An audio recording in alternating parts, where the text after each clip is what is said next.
right, everybody. Thanks for sticking with us. We've got just a little bit left for you today in this bit of programming, but coming up next, we have Mr. Omar Hamwi. He's with Parallel Finance, where he's the business development lead, and this guy's got street cred, goes all the way back to the World Bank, and he's even got some Wall Street experience.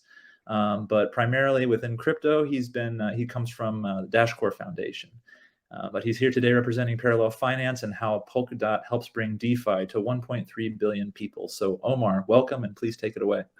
Thank you, Dylan. Hi, everyone. It's great to be here. As Dylan just mentioned, today we're going to be exploring how Polkadot helps bring DeFi to 1.3 billion people. Why 1.3? It's a very specific number. So who are they? 1.3 billion people is the quantity of people who are underbanked or unbanked. This number can vary between 1.3. The World Bank has it at 1.7. Other sources have it at 2 billion. But that roughly places the amount of unbanked people at about 25%, or 1 in 4 are unbanked.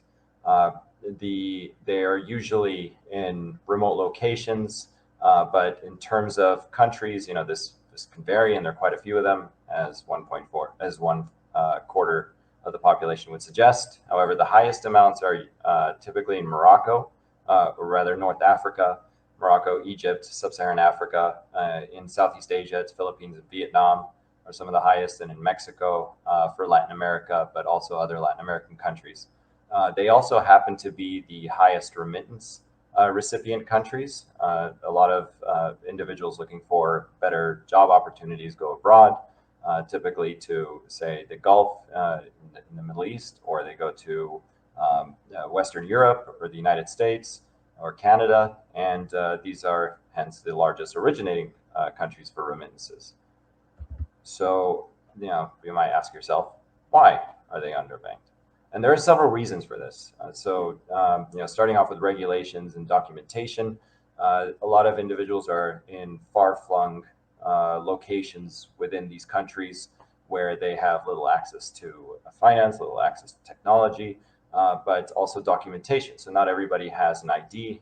They live a very traditional lifestyle. They're born. They may be registered with the government. With a national ID, they may not be. Which, of course, with KYC, that does tend to be difficult to register with the bank. Regulations require, of course, and rightfully, that they are able to stem the flow of illicit funding for illicit activities, such as drug smuggling or people smuggling, as well as other activities such as terrorist financing. So KYC is important. However, it's very difficult to register as somebody who may be undocumented within their own country. The other issue is also there's a complexity of financial services. So it's in the US, for example, the regulations have accredited investors. So you need to have a certain amount of liquid assets to be able to participate at certain levels within, say, an investment side of things. As far as, like, say, banking, it can be complex. It can be intimidating for a lot of people. Financial literacy can be low in these countries, and so they do tend to be intimidated by financial services, and generally there's a lack of trust as a result of that. And like I mentioned earlier, they are in remote locations, and banking. Let's say these remote locations might not have a very high income, and therefore banks are not really attracted to moving to these locations. You'll generally find a lack of bank branches, ATMs, and other ways that they can bank. So they usually have to go to the nearest big city, which can be 45 minutes to 2 hours away. Then you have the centralized financial systems. So these banks are centralized, and therefore a lot of decision making happens in cities, and they may have biases towards individuals in these locations, or people who don't have collateral, or they may not have a certain level of income. You may need a minimum amount to deposit, and so on. And then, and of course, credit history. So with a lot of countries, they may have a sophisticated credit reporting environment, but nonetheless, they may not have the collateral or that credit history because of their lack of access to finance. Or even if they do have the access to finance, they may not be able to be reported into an unsophisticated credit reporting environment as well, or underdeveloped. So a few obstacles there to overcome. And so for adoption to happen, there needs several things. There needs to be in place several things, such as, the first thing is there has to be a particular problem to solve. There has to be friction. So if you think of any sort of adoption of any new technology or tool, let's say a boat or airplanes, airplanes were adopted pretty easily, somewhat rapidly, with people would say, especially as the cost of buying a plane ticket improved. And the reason was there was a lot of friction to travel. So if you were to go to another country, let's say if you were going to from Europe to South America, that could take months at some point in time. Now, as the technology improved, it started getting faster. Nonetheless, nothing beats a plane at the moment. So planes were quickly adopted. Now you have a lot less people traveling by boat. So it has to solve a particular problem. And it also needs to be global in nature. With cryptocurrency, for example, it's cross-border. There are no borders, generally, at least as far as how it was initially designed. And so with a solution to this problem, it has to be region agnostic, or it has to have a global reach and have a local, let's say, a local aspect to it. And then thirdly, there needs to be clear regulation. So regulations right now, everybody here listening is, I imagine, at least somewhat aware of cryptocurrency, or maybe potentially working in the industry. And as you know, regulations seem to be coming in phases, let's say. So over the last few years, regulations have been put in place that have radically changed the industry, how we work, how the users interact, and so on. However, there's still a lot more regulation to come. In DeFi, regulations are not really too present. However, there is a lot of interest in it from a regulatory perspective, and they're looking to put that in place. A lot of people are also nervous about regulations, especially those working in the industry or users who have been doing very well with interacting on different platforms. And the reason is, there is a lack of trust, but there is also a concern that these regulations may not solve the particular problems that they're intended to solve. So smart regulation needs to happen. However, once these regulations do come in place, there will be change. However, there is also adaptation. Being humans, we are highly adaptable. We've adapted to a lot of different environments, and the financial sector is no different, and neither is cryptocurrency or DeFi. And so there needs to have clear regulations so that we're all clear in terms of how to operate and how to interact on the user side with these platforms and so on, taxation, etc. And then it also needs to tap into an emotion and improve lives. And I think these are tied together. So in our case, where we're helping or targeting to help the underbanked, this will automatically, of course, help improve their lives. DeFi will help improve their lives, ideally, and that will result in an emotion. And this emotion is what creates that repeat behavior, or at least a big factor in creating repeat behavior for users. And then it needs collateral. So there are two streams of thoughts here. There is within DeFi, as you know, traditionally not traditionally, we've only been around for 2-3 years, but you use collateral in order to be able to borrow more. Now, the amount of collateral required has been shifting in terms of how much you can borrow. So it's become better and better, but there's still a recognition that this is not the ideal situation to be in, especially for the underbanked or those who are looking to rise from poverty. So there are some, I've been speaking with a lot of projects who are currently looking into finding ways to have a credit reporting environment within DeFi platforms, or within the larger crypto industry, that can help track payment behavior and help reward individuals who have great payment behavior with higher volumes that they can borrow and lower interest rates. So A good parallel, no pun intended, is credit cards. So credit cards were not born in a day. Nowadays, you see them quite ubiquitous. It's very easy to apply for a credit card. It's very easy to get a credit card and use it. Most merchants accept credit cards, and you can basically travel the world with a credit card and expect to have it work in the country, your destination country that you're going for travel or what have you. But that was not always the case, as you can imagine. Credit cards were actually invented, decades ago. It took about 50 years to get full adoption, I'd say.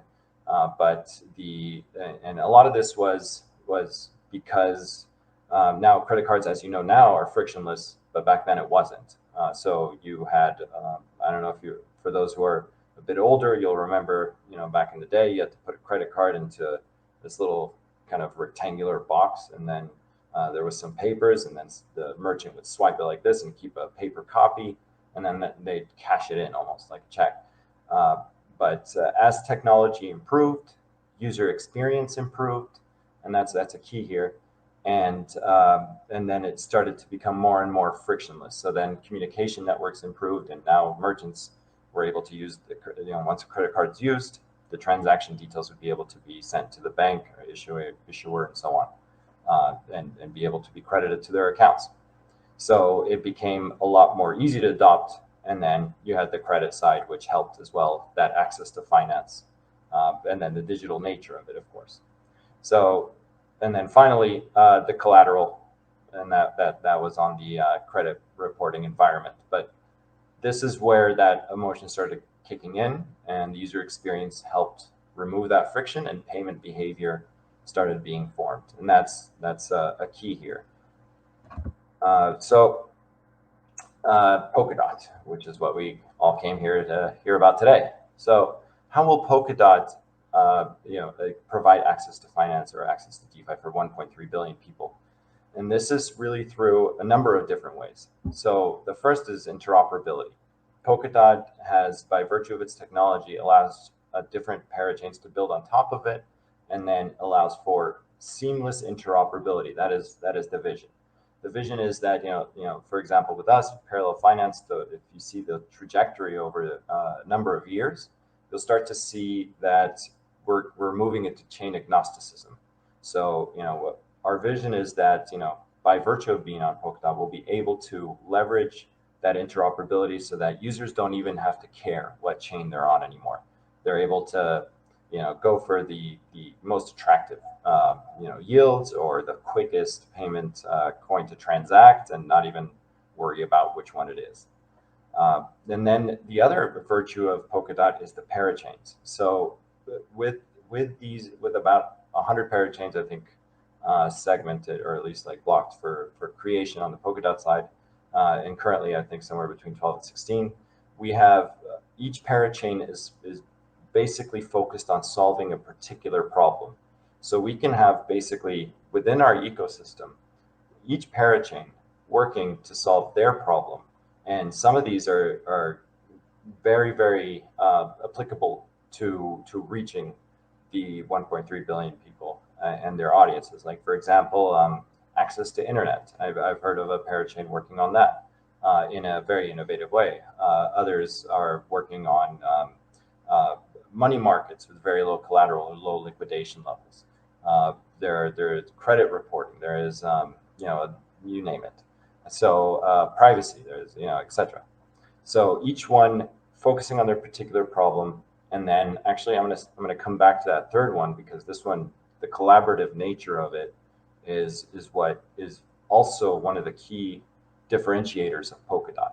So as each parachain works to solve their particular problem, Parity has done an excellent job of coordinating the different parachains, having them work together, not just on an organizational level, but even on a departmental level. So like marketing, business development, and technology, and so on. And so the collaborative nature of it is basically where two different parachains focusing on very niche problems can come together and work on solving larger problems. And, so like this is, and not just two, but several, and so on. So this is a big differentiator. And I was at Dash for 4 years, and and realized this. This was not the case usually. A lot of cryptocurrencies are siloed. It can be tribal. Not to say Dash was, but this ecosystem is very unique in my experience.